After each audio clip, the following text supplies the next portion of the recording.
아멘하고 자리에 앉으실 수 있기를 바랍니다. 아브라함이 하나님을 믿음에 그것을 그에게 의로 정하셨담과 같으니라. 그런즉 믿음으로 말미암은 자들은 아브라함의 자손인 줄 알지어다. 또 하나님이 이방을 믿음으로 말미암아 의로 정하실 것을 성경이 미리 알고 먼저 아브라함에게 복을 전하되 모든 이방인이 너로 말미암아 복을 받으리라 하였느니라. 그러므로 믿음으로 말미암는 자는 믿음이 있는 아브라함과 함께 복을 받느니라. 무릇 율법 행위에 속한 자들은 저주 아래 있나니 기록된 바 누구든지 율법책에 기록된 대로 모든 일을 항상 행하지 아니하는 자는 저주 아래 있는 자라 하였습니다. 또 하나님 앞에서 아무도 율법으로 말미암아 의롭게 되지 못할 것은 분명하니 이는 의인은 믿음으로 살리라 하였습니다. 율법은 믿음에서 난 것이 아니니 율법을 행하는 자는 그 가운데서 살리라 하였느니라. 그리스도께서 우리를 위하여 저주를 받은 바 되사 율법의 저주에서 우리를 속량하셨으니 기록된 바 나무에 달린 자마다 저주 아래 있는 자라 하였습니다. 이는 그리스도 예수 안에서 아브라함의 복이 이방인에게 미치게 하고 또 우리로 하여금 믿음으로 말미암아 성령의 약속을 받게 하려 함이라. 아멘. 자리에 앉겠습니다. 똑바로 보고 싶어요. 우리 찬양 한번 드리고 말씀의 은혜를 나누겠습니다.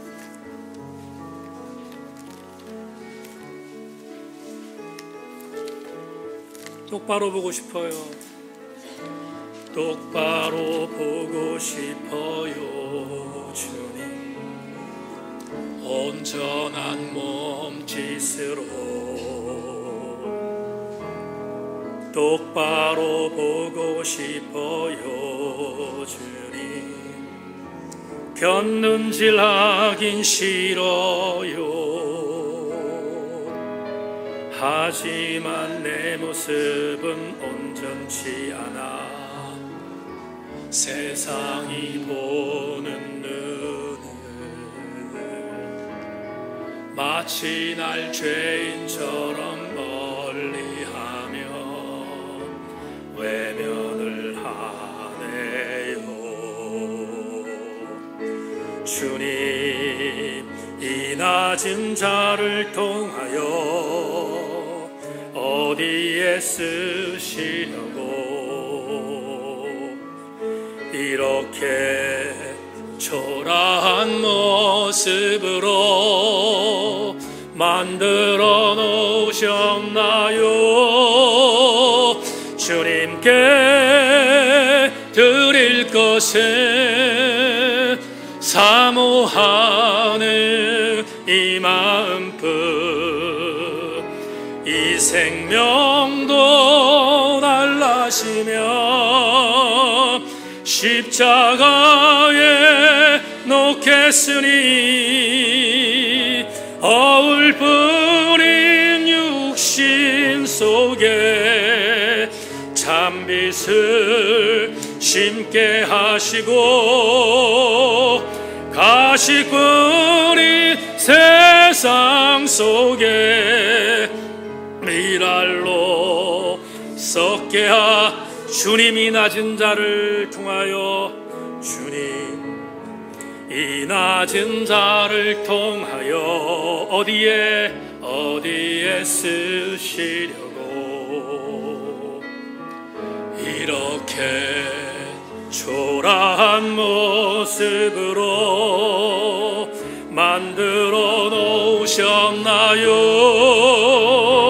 주님께 드릴 것은 사모하는 이 마음뿐 이 생명도 달라시며 십자가에 놓겠으니 어울 뿌린 육신 속에 찬빛을 심게 하시고 가시 뿌린 세상 속에 미랄로 썩게 하소서.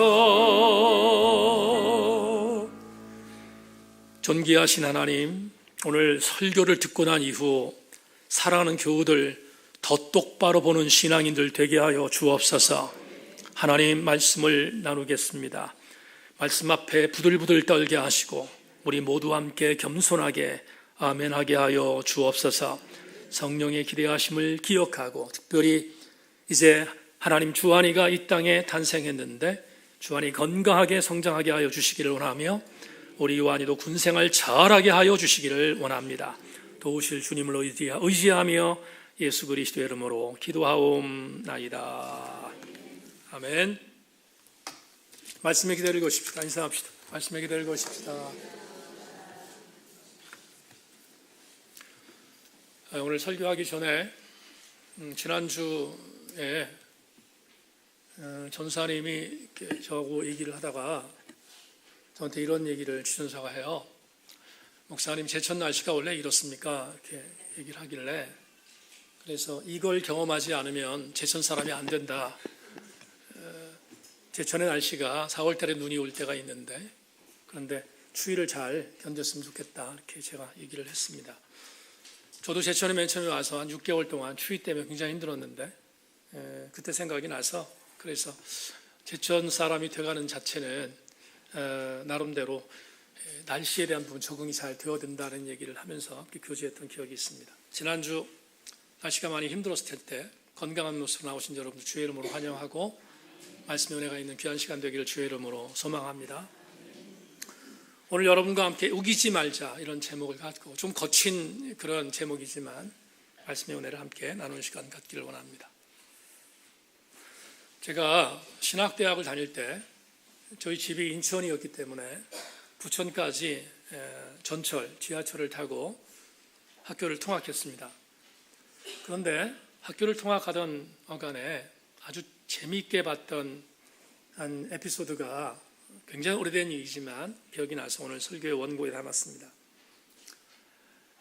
전철을 탔는데 학교까지 가는 어간 지금 저 정도의 나이가 된 중년 그런 신사 두 사람이 사람들이 굉장히 많이 탔음에도 불구하고 서로 핏대를 흘려가면서 치열하게 논쟁하는 것을 보게 됐습니다.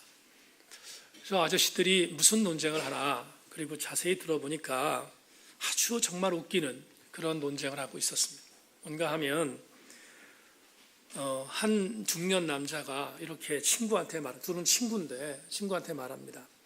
야, 너 애국가 2절 가사 아냐? 그랬더니 알지? 그랬더니 그 남자가 이렇게 말합니다. 남산 위에 저 소나무 철갑을 두른 듯 바람설이 불변함은 우리 기상일세라는 그 가사를 놓고 한쪽에 있는 친구가 이렇게 말합니다. 너 그거 아니? 너 남산에 진짜 철갑을 두른 소나무가 있다? 이렇게 말을 하는 것입니다. 그러자 반대편은 친구가 기도 안 찬다는 모습을 갖고 말도 안 되는 소리 하지 말아라. 그건 그만큼 남산에 자란 소나무가 그만큼 튼실하게 자랐기 때문에 애국가에 그 가사를 집어넣고 그걸 상징하는 거지. 어떻게 남산에 철갑을 두른 진짜 나무가 있냐? 그건 그렇지 않다. 그리고 반론을 했습니다. 누가 맞습니까? 전자가 맞습니까? 후자가 맞습니까? 뭐 말하나 마나 우리는 다 알고 있는 얘기입니다. 그런데 이 정도 친구가 말을 했으면 이쪽 친구가 그렇구나, 그리고 좀 그만해야 되는데 그 다음부터는 톤이 높아져서 너 진짜 한번 가볼래? 그렇게 싸우는 것입니다. 남산에 내가 봤어. 그러니까 한번 가서 너 보자. 그렇게 우기면서 싸우기 시작했습니다. 그런데 그 전철 탄 사람들이 막 웃어요. 픽픽대고 웃고 막 저도 뭐 말도 안 되는 소리를 갖고 싸우고 있으니까. 그런데 그럼에도 불구하고 치열하게 막 싸우는데 반대편에 있는 친구가 마지막으로 이렇게 말했습니다. 그만하자. 내가 졌다. 그만하자. 내가 졌다. 그리고 논쟁을 끝냈는데 이 친구는 더 씩씩대는 그런 것을 보면서 지금도 인상 깊게 그 내용을 기억하고 있습니다. 누가 이겼습니까? 우긴 사람이 이겼습니까? 아니면 진 사람이 이겼습니까? 우리나라의 속성 중에 하나는 우기면 이긴다고 믿는 것입니다. 우기면 뭔가 이길 것 같은 생각이 들어서 차량 접촉사고가 나도 우기기도 합니다. 그런데 중요한 것은 우기는 거지 정답이 아니라는 것입니다. 제가 대학원을 다닐 때 상담심리학을 전공한 교수님께서 이런 이야기를 한 것이 또렷하게 기억에 있습니다. 보통 고집을 세우면서 우기는 자의 공통점이 두 가지가 있다는 것입니다. 첫째, 무식하기 때문이다. 무식하기 때문에 그래서 우긴다는 것입니다. 둘째, 자라면서 열등감을 갖고 자랐기 때문이라는 것입니다. 상담 심리학자의 그 말을 저는 동의합니다.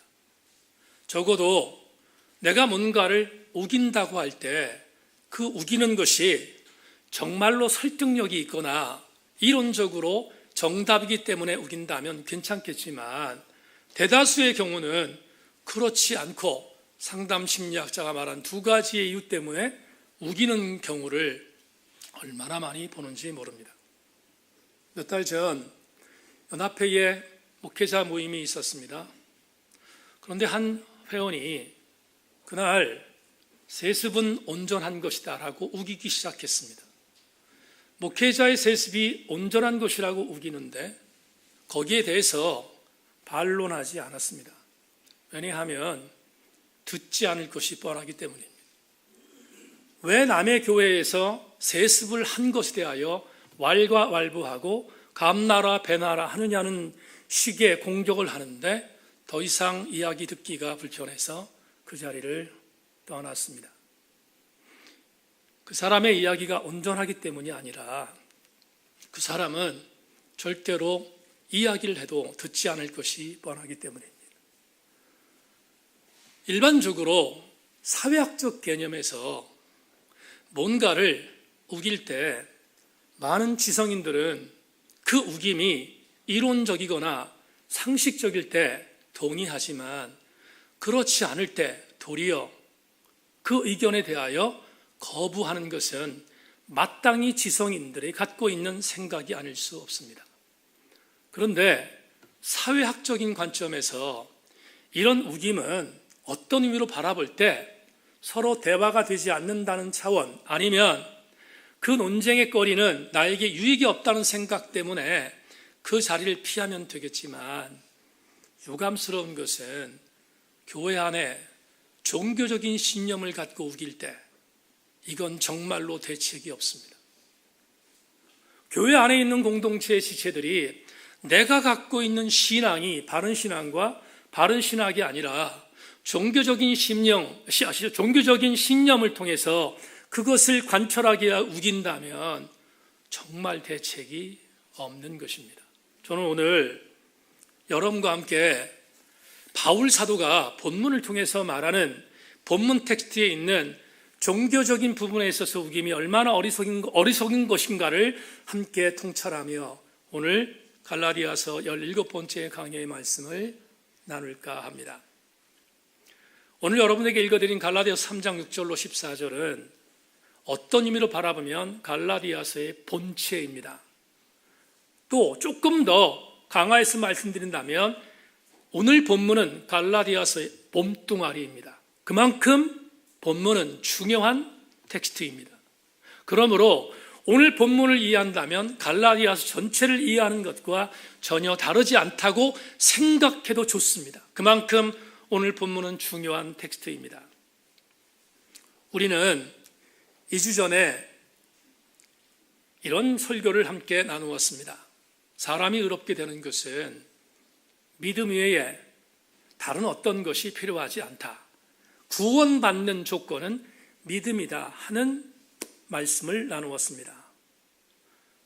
지난주 1주 전에는 이것과 맞물려 성령의 일하심과 성령의 임재하심 역시 다른 조건이 필요하지 않고 믿음 하나면 된다라는 말씀을 지난주에 나누었습니다. 그러므로 2주와 1주 전의 말씀을 종합하면 성령의 은혜, 그리고 구원받음의 은혜는 믿음 이외에 다른 어떤 것도 필요하지 않음을 우리는 2주 동안 설교를 통하여 함께 나누었습니다.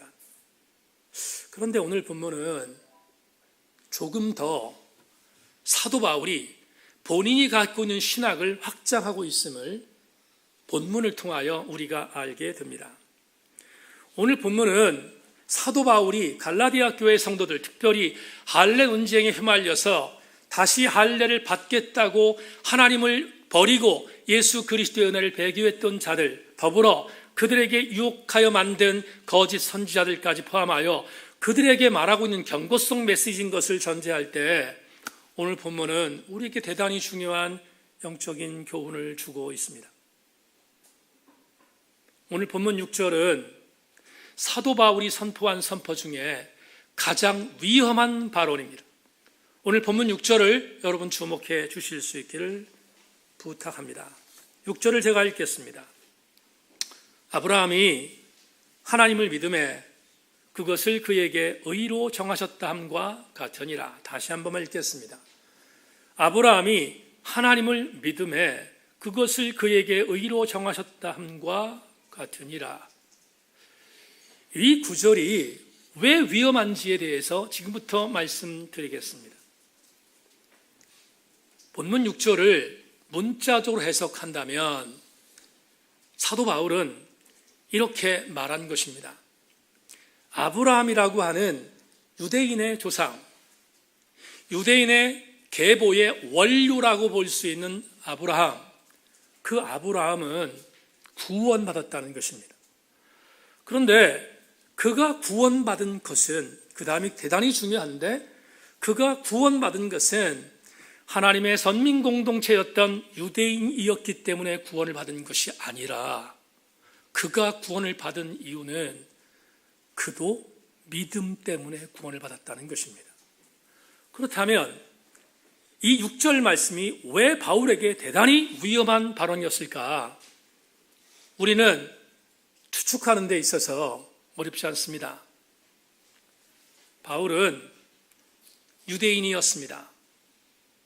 바울은 철저한 히브리 사람 중에 히브리 사람이었습니다. 이 말은 다른 말로 표현하면 그는 뼛속부터 아브라함의 계보에 있었던 사람이라는 의미일 것입니다. 그런데 그것은 단순히 아브라함의 계보에 있다는 의미가 아니라 바울 역시 아브라함의 계보에 있었기 때문에 전혀 요동하지 않고 자기는 구원받은 백성인 것을 수많은 사람들에게 자연적으로 인정하라는 의미일 것입니다. 그런데 그것을 오늘 바울이 뒤집어 엎고 있습니다. 왜 그렇습니까? 우리가 조상으로 믿고 있는, 우리가 구원받은 원류로 믿고 있는 아브라함, 그 아브라함이 받은 구원의 은혜는 유대인이라는 조건이 아니라 믿음 때문이라는 폭탄 선언이었기 때문입니다.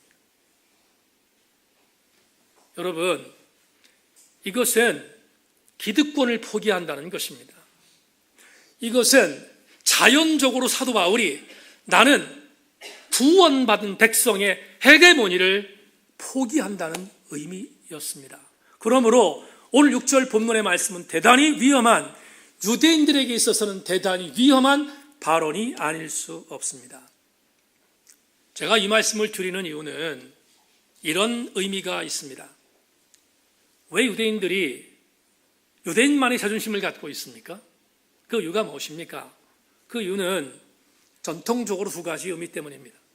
첫째는 이스라엘 신앙 공동체 히브리 사람들은 본인들이 언약 공동체의 선민 공동체에 속해 있는 사람이라고 믿었기 때문입니다. 이 말은 다른 말로 표현하면 우리는 하나님이 율법을 수여한 유일한 민족이기 때문에 우리는 모두가 구원받는 백성이라는 것을 선포한 것입니다. 둘째, 그러므로 하나님께서 택한 선민 공동체 이스라엘은 어떤 경우든 간에 멸망하지 않는다는 시오니즘이라는 민족주의가 이스라엘을 이끌고 있었습니다.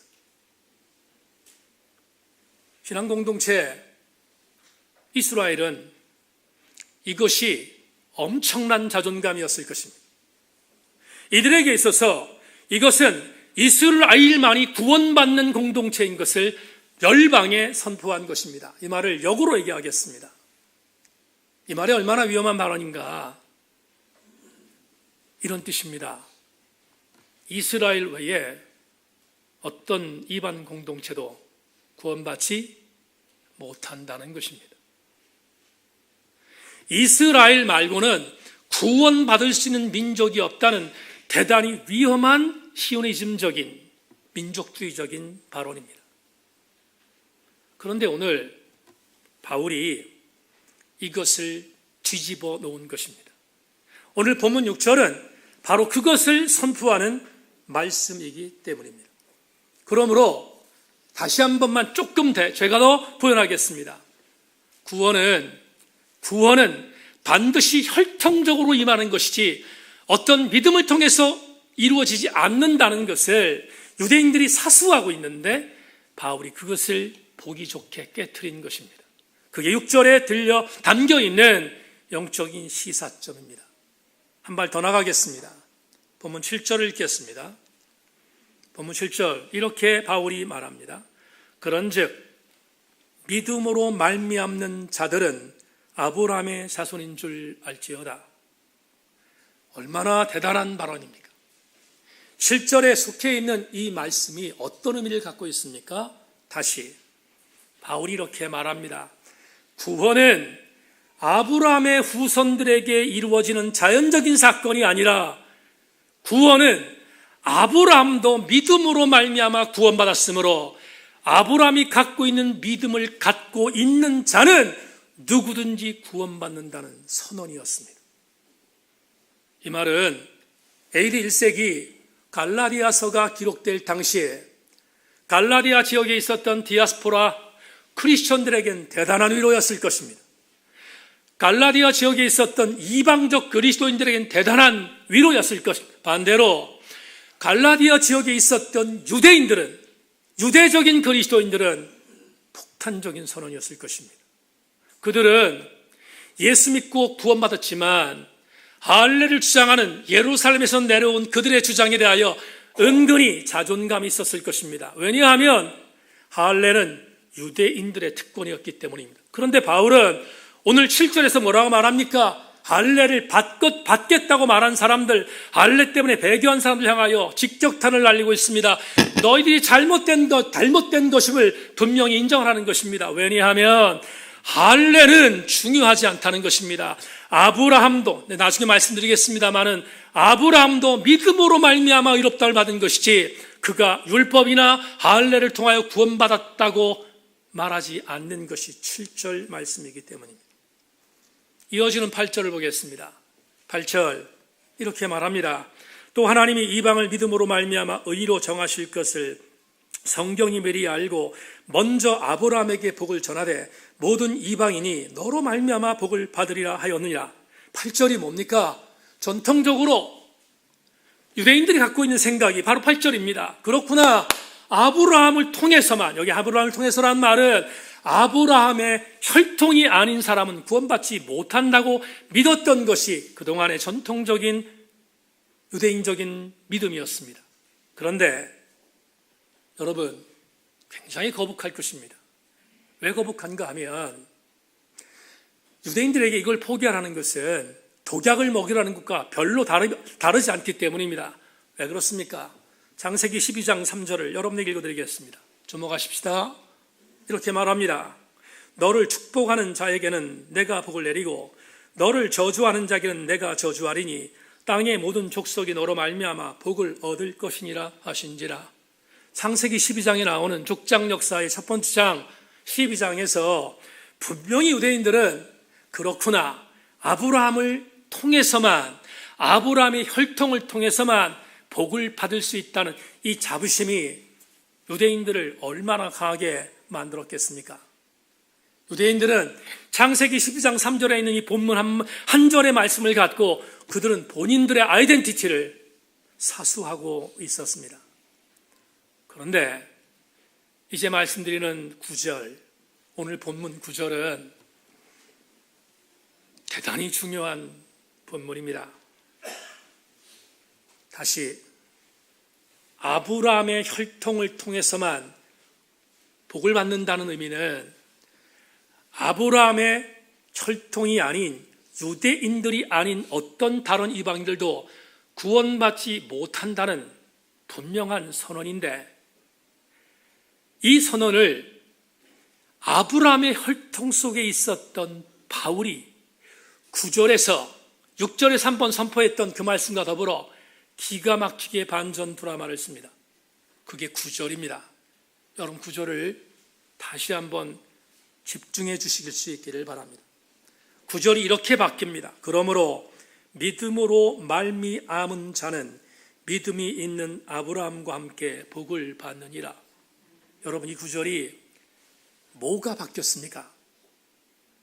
창세기 12장 3절과 바뀐 것이 있습니다. 창세기 12장 3절은 구원을 받는 것도 복을 받는 것도 아브라함을 통해서 말입니다.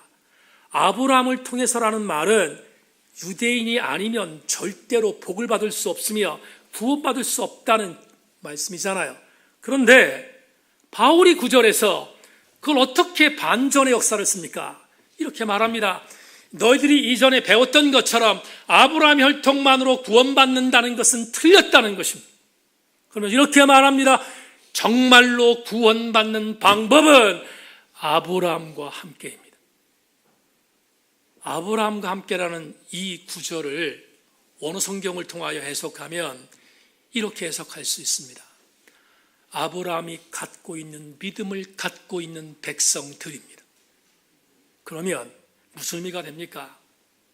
아브라함의 혈통이 아니라 아브라함이 갖고 있었던 믿음만 있으면 이방인들도 구원받는다는 혁명적인 선언이 9절에 있습니다. 이 말을 여러분들이 아멘들을 안 하는 거 보니까 별로 감동이 없는 것 같아서 오늘의 언어로 바꿉시다. 9절이 있기 때문에, 9절이 바른 신학이기 때문에 오늘 이 목사도 받았고 여러분도 구원받을 수 있었어요. 아브라함과 함께라는 이 단어는 우리들에게 얼마나 큰 위로가 되는지 모릅니다. 왜? 구원의 조건은 유대인이라는 혈통이 아니라 은혜이기 때문입니다. 그러므로 9절은 우리에게 대단히 중요한 감동의 메시지입니다. 그런데 바울은 여기서 성이 차지 않았던 것 같습니다. 바울은 갈라디아 교회에서 할례로 배교하는 자들을 향하여서 뭔가 쐐기를 박아야겠다는 생각이 들었던 것 같습니다.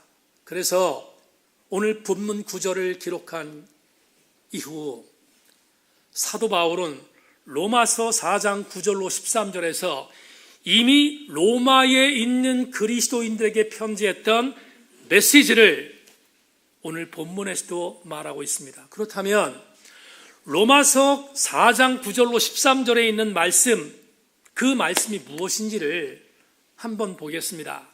이렇게 설명하겠습니다.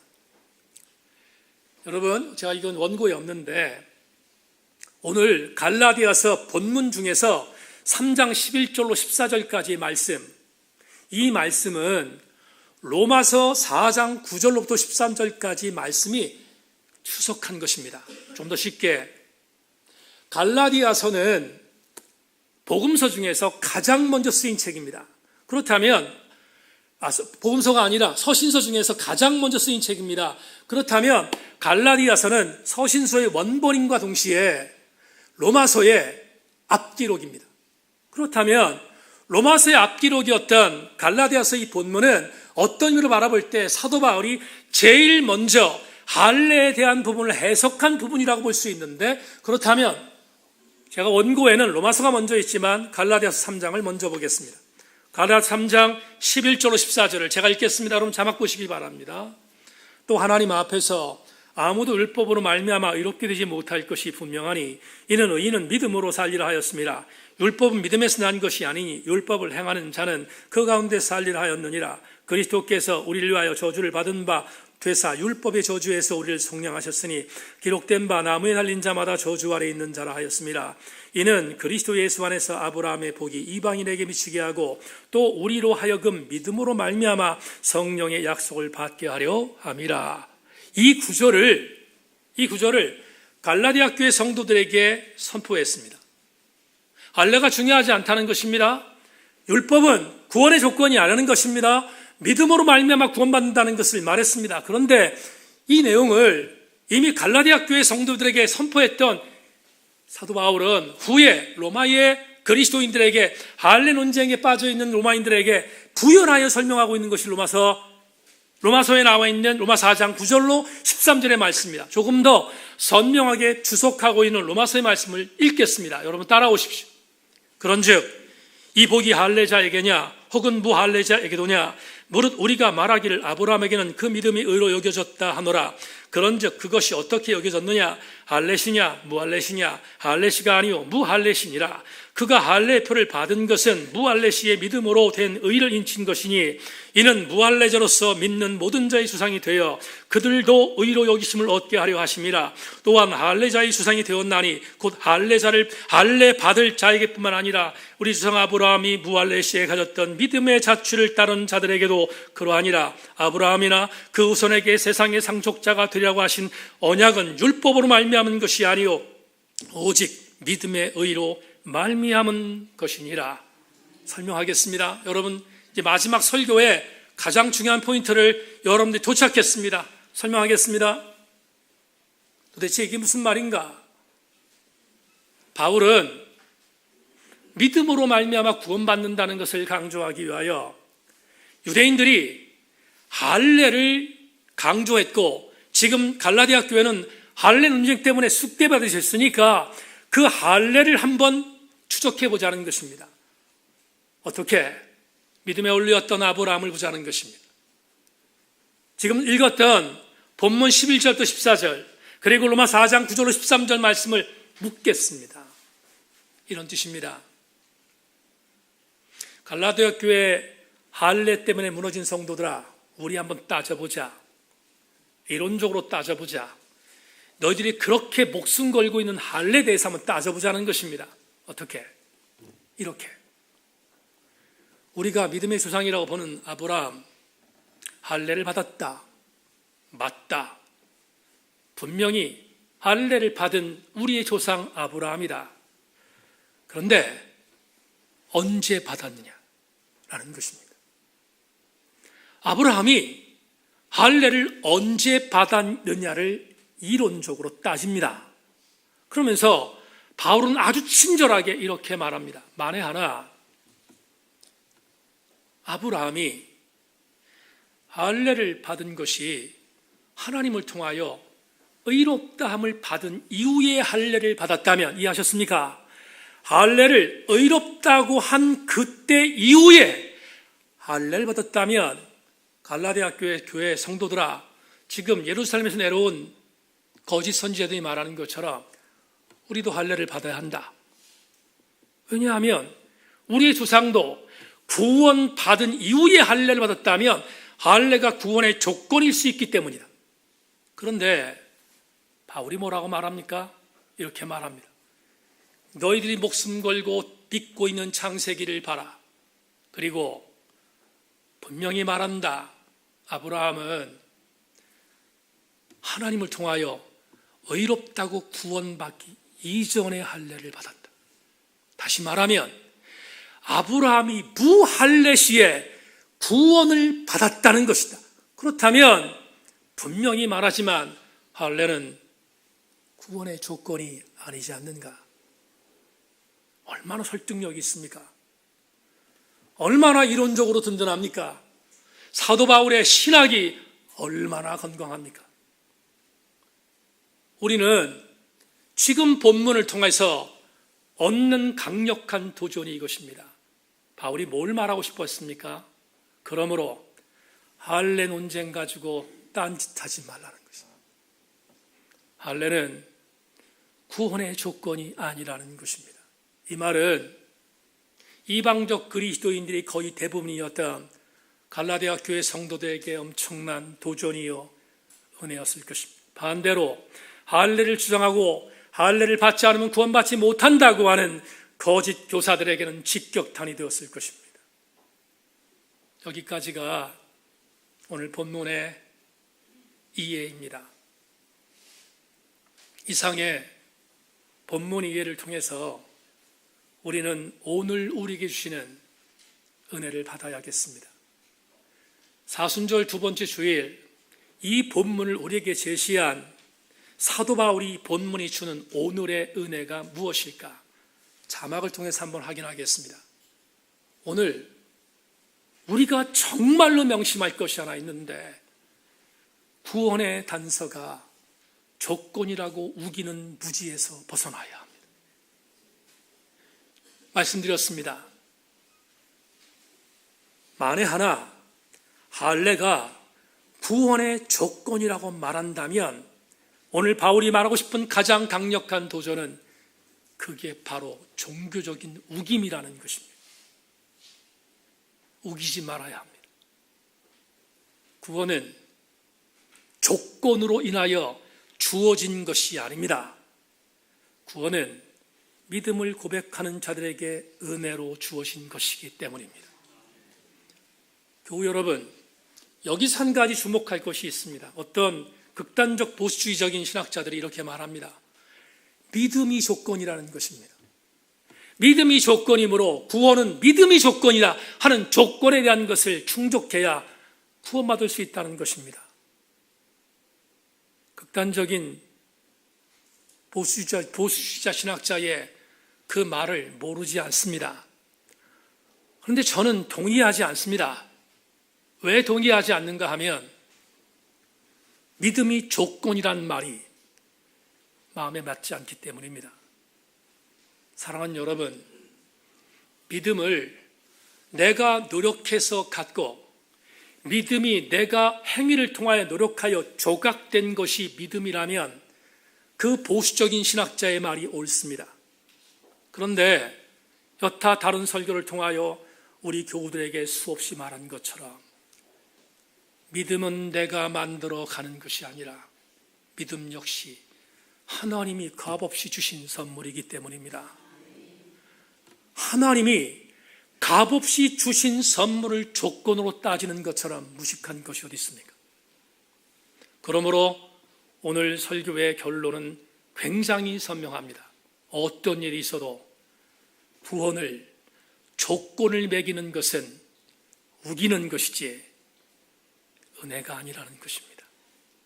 교회는 절대로 구원의 조건을 달아서는 안 됩니다. 하나님의 교회는 구원받도록 만들게 하여 어떤 조건을 만들 때 그건 교회가 아니라는 것입니다. 교회는 조건이 없어야 합니다. 특별히 구원을 가르칠 때 교회는 조건을 달아서는 안 됩니다. 왜냐하면 하나님의 교회에서 가르쳐야 할 것은 우리가 구원받은 것은 전적인 하나님의 은혜요, 그 은혜뿐만 아니라 믿음까지 선물로 진 하나님의 은혜임을 믿고 우리 교회는 조건을 다는 교회가 되어서는 안 될 것입니다. 많은 교회가 왜 구원을 말할 때 조건을 거는가? 그것은 님비 때문입니다. 님비가 뭡니까? Not in my backyard입니다. 내 뜰에 들어오지 말라는 것입니다. 극단적인 이기주의입니다. 교회가 님비주의에 빠지면 구원을 조건으로 합니다. 구원 어렵게 만듭니다. 그리고 이 구원의 조건에 통과한 자만이 구원받을 수 있다고 속이는 것이 여러분 님비주의에 빠져 있는 교회들입니다. 그러나 성경은 어느 것 한 곳에도 님비주의로 구원의 조건을 걸라고 우리에게 피력하고 있지 않습니다. 뭔가 조건을 세워서 그 조건에 통과하도록 만드는 것은 권위 때문입니다. 근데 그 권위는 하나님이 주신 위로부터 내시는 권위가 아니라 사람이 만들어낸 권위입니다. 그래야 높아 보이기 때문입니다. 속지 마십시다. 교회는 조건으로 권위를 만드는 장소가 아니기 때문입니다. 예를 들겠습니다. 그런 교회가 있다고 하니까 공개합니다. 우리 대한민국에 아직까지 교단적으로 목회자의 세습을 그대로 인정하는 교회들이 있습니다. 목회자의 세습은 정당한 것이라고 교단법에서 말했으니까 절대로 세습에 대하여 왈가왈부하지 말라고 공격하는 그러한 교회들이 있습니다. 할 말 없습니다. 교단법이 막고 있으니까. 그런데 이런 교회가 있다는 것을 친구 목사를 통해 들었습니다. 어떤 새신자가 들어왔습니다. 근데 그 새신자에게 새신자 교육을 하고 나서 그리고 등록시킬 때 조건이 있습니다. 우리 교회는 세습을 인정하는 교회인데 세습에 대하여 인정하는 부분을 사인하라는 것입니다. 사인하지 않으면 우리 교회의 성도로 인정할 수 없다는 것입니다. 그러면 되겠습니까? 교회 세습법을 인정하라고 하는 것이 교회 등록의 조건이라면 여러분, 그 교회는 나가지 않는 것이 좋습니다. 동성애 이야기를 합시다. 저는 동성애를 반대합니다. 동성애를 좋아하지 않습니다. 그리고 동성애를 하고 있는 사람은 반드시 회개하여 돌이켜야 한다고 믿고, 또 하나 선천적으로 동성애적인 성향을 갖고 태어나는 사람이 있다는 것도 믿지 않습니다. 저는 그것을 인정하지 않습니다. 왜냐하면 저는 성경에 있는 것을 믿기 때문입니다. 많은 생략적인 과학자들은 동성애의 자질이 있고 선천적으로 그런 기질이 있는 사람이 있다고 말하지만 동의하지 않습니다. 저는 동성애에 있는 사람들이 회개하고 돌아오기를 간절히 원하는 사람입니다. 그러나 아무리 그래도 한 가지는 세상에 있는 동성애를 혐오하는 사람과는 다릅니다. 뭡니까? 우리 교회는 동성애를 반대하는 교회입니다.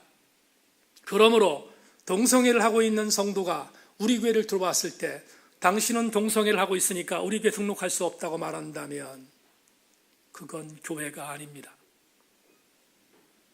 동성애를 통하여 동성애에 빠져 있어도 그 사람이 우리 교회에 들어오면 품어야 합니다. 왜냐하면 주님은 동성애를 하고 있는 그 사람을 위해서 십자가에 못 박혀 죽으셨기 때문입니다. 동성애자를 가로막는 교회, 동성애자를 교회에 들어오지 못하게 하는 교회, 구원을 조건으로 다는 교회와 별반 다름이 없습니다. 그러므로 교회는 절대로 무슨 일이 있어도 조건을 달아서는 안 되는 것입니다. 정치적으로 굉장히 위험할 수 있는 사람들도 있습니다. 진짜로 그렇다는 얘기를 들었으니까 우리 교회는 자유한국당을 지지하는 교회입니다. 그러므로 자유한국당을 지지하지 않는 성도는 우리 교회에 들어올 수 없습니다. 반대로 우리 교회는 더불어민주당을 지지하는 교회입니다. 그러므로 더불어민주당을 지지하지 않는 성향이 있는 사람들은 우리 교회에서 버틸 수 없으니까, 그러니까 우리 교회에서 받을 수 없습니다 라고 하는 교회가 있다면 교회 문을 닫는 것이 낫습니다. 교회는 정치적인 조건을 걸어서는 안 됩니다. 왜냐하면 주님은 자유한국당을 지지하는 사람, 더불어민주당을 지지하는 사람을 위하여 십자가에 못 박혀 죽으셨기 때문에. 차준희 교수, 여러분 아시죠? 장지영 집사님이 지금 사역하고 있는 CBMC, 서울의 나이든 CBMC의 지도위원입니다. 그런데 한 번은 저와 개인적으로 만나서 이 목사 참 기가 막힌 일이다 이야기하는 걸 들었습니다. 들어보니까 이렇게 말합니다. 내가 CBMC 지도위원이다. 그래서 서울에 있는 모순복음교회에 가서 설교하라고 해서 갔다. 근데 그때 내가 그 설교를 했다. 어떤 설교를 했냐면 우리나라에 양심수가 많다. 양심수가 많은데 어느 날 양심수들이 피해서 숨는 공동체가 바뀌었다. 옛날은 천주교회의 명동성당에 갔고 옛날에 어떤 교회를 갔다. 가서 그래서 본인의 억울함들을 호소하고 그리고 자기를 방어해 주길 원해서 교회를 갔고 천주교회를 갔다. 그런데 어느 날 그 양심수들이 교회로 가지 않고 조계 서럽히하기 시작했다. 이건 굉장히 위험하다. 왜냐하면 교회의 권위가 그만큼 추락됐기 때문이다. 우리가 정신 차리고 그들을 보호해야 되지 않겠는가 설교했다는 것입니다. 설교 다 끝났습니다. 끝나고 식사하는데 히비엔스 담당하는 지도하는 어떤 분이 이렇게 말했습니다. 교수님, 그런 설교하지 마십시오. 그런 설교하면 이 바닥에서 살아남을 수 없습니다. 그런 설교는 빨갱이들이 하는 것입니다. 다시는 그런 설교하지 마십시오. 라고 이야기했다는 이야기를 들으며 가슴을 쳤습니다. 여러분, 언젠가 설교했습니다.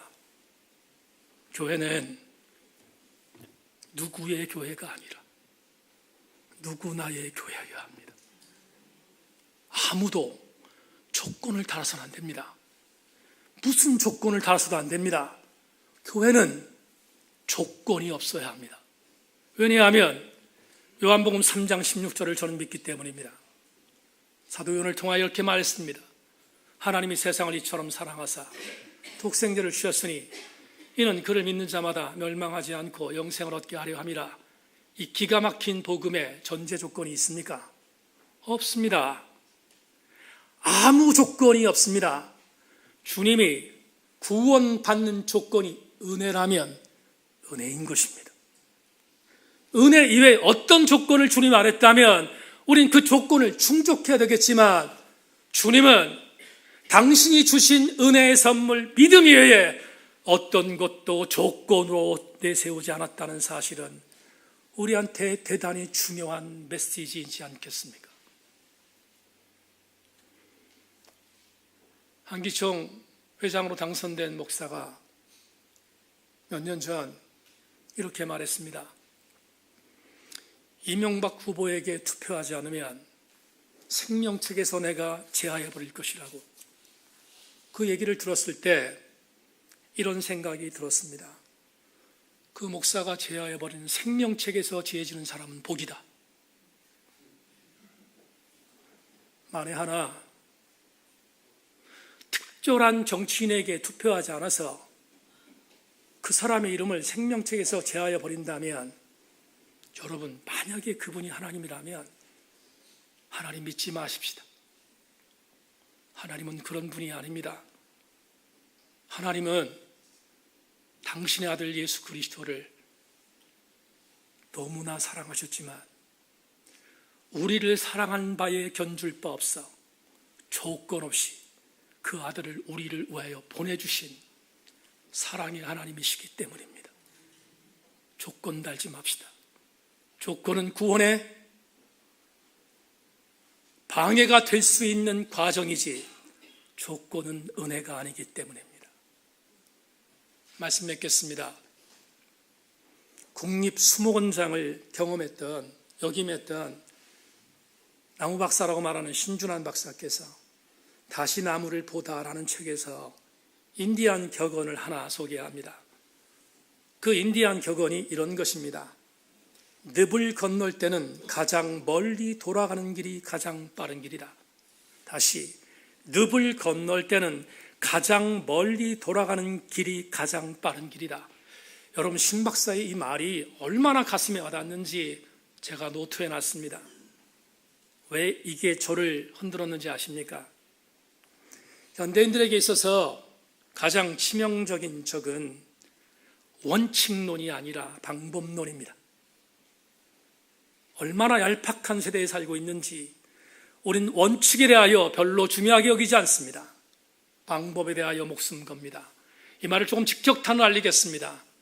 현대인들에게 임한 가장 치명적인 아킬레스건은 수단이 중요하지 목적이 중요하지 않다고 믿는 것입니다. 그러나 아무리 곱씹어 봐도 이 말은 정답이지 않습니까? 늪을 건널 때 가장 멀리 돌아가는 것은 원칙이요, 그건 목적이지 않습니까? 만에 하나 내가 그 길을 가장 빠른 길로 가겠다고 생각하여 늪을 가로질러 걷는다면, 수단을 택한다면, 원칙이 아니라 방법을 택한다면 그는 늪에 빠지지 않겠습니까? 사랑하는 새인교회 지체 여러분,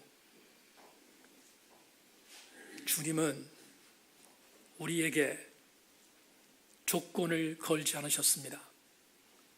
그분을 따라가는 것이 교회입니다. 교회도 절대로 조건을 걸어서는 안 됩니다. 우리는 하나님의 셈법, 하나님의 법을 따르는 자들입니다. 기도하기 전에 김기성 목사께서 이번에 새로 출간한 정파교회에서 설교를 한 뒤 항상 기도하는 기도 묶음을 책으로 냈습니다. 그 책이 거둠의 기도인데 제가 지난주간 읽다가 은혜가 된 한 기도를 설교를 마무리하기에 앞서서 여러분과 함께 기도하고 기도하기를 원합니다. 김기성 목사의 거둠의 기도 자막으로 함께 펼쳐주시기를 바랍니다. 함께 우리 읽으며 기도한 뒤에 그리고 제가 대표로 기도하겠습니다. 기도합니다. 하나님을 믿는다고 하면서도 우리는 하나님의 셈법을 따라 살지 못하고 악마가 우리들에게 속삭이는 셈법을 따라 사는 때가 얼마나 많았는지요. 이제부터 정말 조금씩이라도 하나님의 셈법을 따르는 새 사람들이 되고 싶습니다. 누군가를 위해 우리 자신을 선물로 내어주며 사는 찬 사람들이 되게 하여 도와주옵소서. 아멘. 우리 모두 함께 인간의 셈법이 아닌 하나님의 셈법으로 다가서는 우리 모든 교우들 되기를 주의 이름으로 축원합니다. 하나님,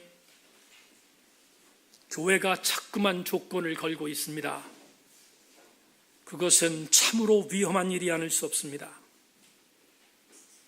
은혜로 주셨던 믿음, 그 믿음으로 구원받았는데 우리가 그 구원을 받았다면 믿음 위에 어떤 조건도 걸지 않고 은혜 안에 품는 교회, 은혜 안에 함께 싸매는 교회, 우리 새인교회 되게 하여 주시고 우리 교회도 그런 교회 되게 하여 주옵소서. 하나님의 셈법을 따라 살 수 있도록 수단이 아닌 목적을 생각하며 살아가는 우리 새인교회 성도들 되게 하여 주옵소서. 하나님의 은혜를 믿고 감사드리며 예수 그리스도의 이름으로 기도하옵나이다.